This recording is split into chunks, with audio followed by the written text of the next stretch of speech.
Anne Thorndick, a primary care physician at Massachusetts General Hospital in Boston, had a crazy idea.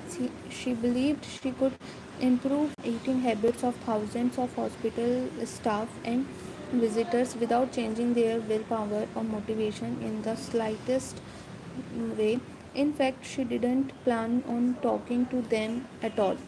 Thorndick and her colleagues designed a 6-month study to alter the choice architecture of the hospital cafeteria. They started by changing how drinks are arranged in the room. Originally, a refrigerator located next to the cash registers in the cafeteria were filled with only soda. The researchers added water as an option to each one. Additionally, they placed basket of bottled water next to the food station throughout the room. Soda was still in the primary refrigerator, but water was now available at all drink locations. Over the next 3 months, the number of soda sales at the hospitals dropped by 11.4%. Meanwhile, sales of bottled water is increased by 25.8%. They made similar adjustments and saw similar results with the food in the cafeteria. Nobody had said a word to anyone eating there.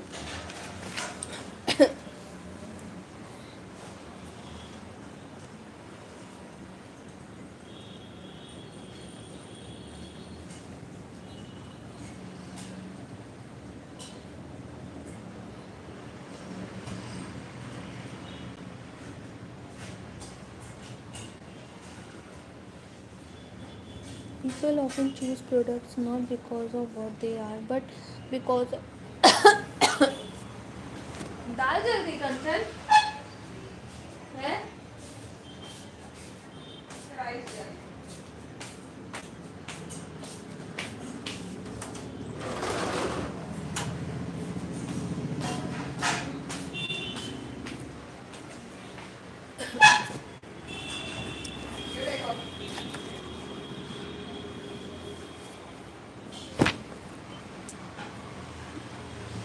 If I will walk into the kitchen and see a plate of cookies on the counter. I will pick up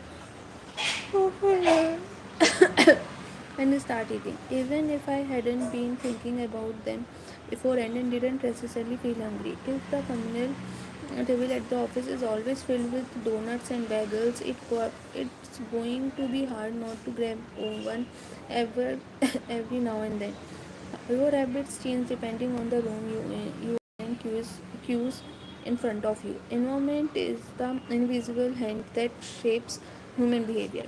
Despite our unique personalities, certain behaviors tend to arise again and again under certain environmental conditions. In church, people tend to talk in whispers.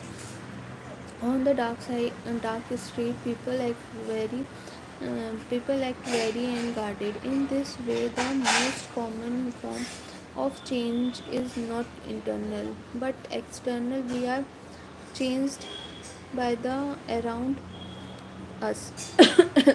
Every habit is contest.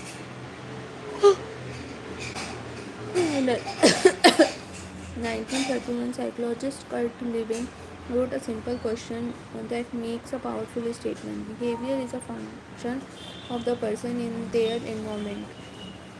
Equal to FPE. If didn't take if it didn't take long for Levin's equation to be tested in business. In 1952, the economist Hawkins Stern described a phenomenon he called suggestion impulse buying,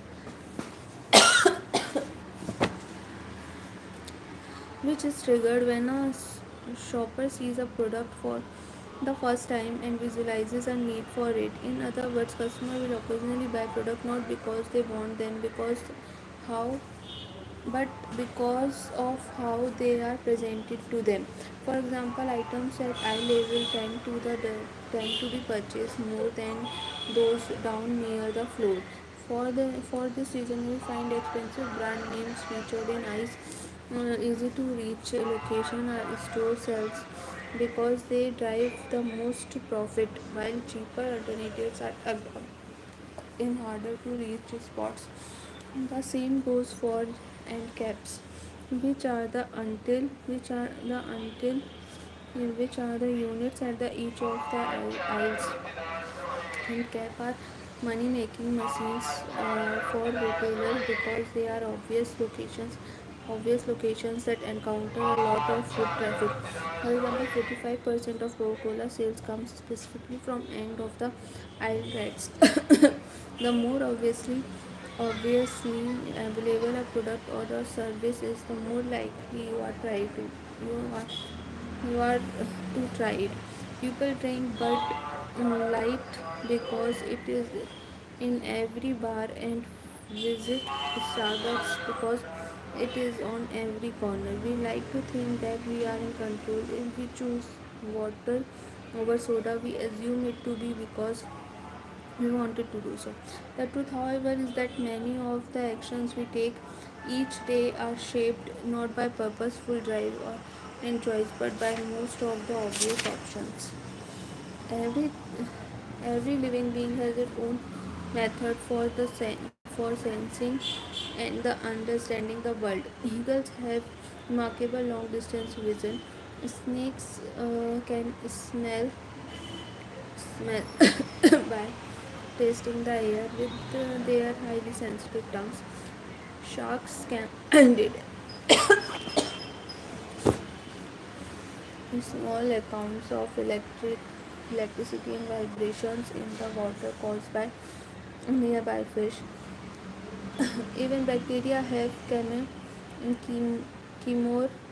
chemoreceptor. Even bacteria have chemoreceptor, tiny sensory cells that allow them to detect a toxic chemical in their environment. In humans, the perception is directed by the sensory nervous system. We perceive the world through sight, sound, smell, touch, and taste. But we also have other ways of sensing stimuli. Some are conscious, but many are non-conscious.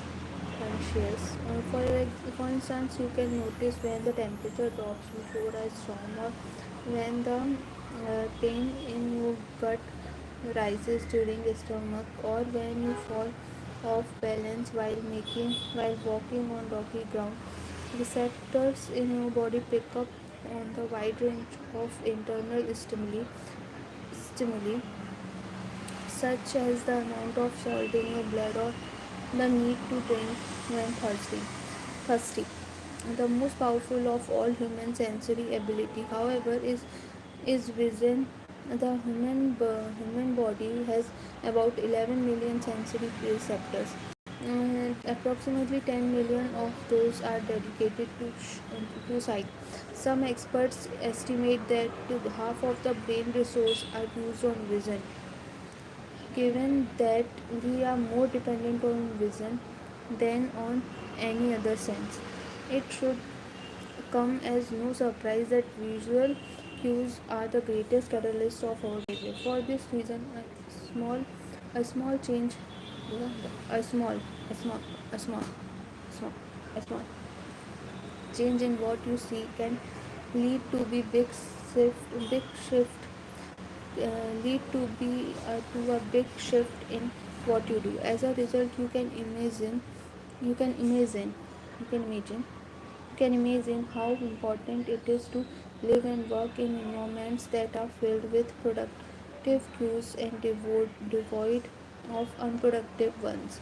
Thankfully, there is good news in this respect. You don't have to be victim of your environment. You can also be the architect of it.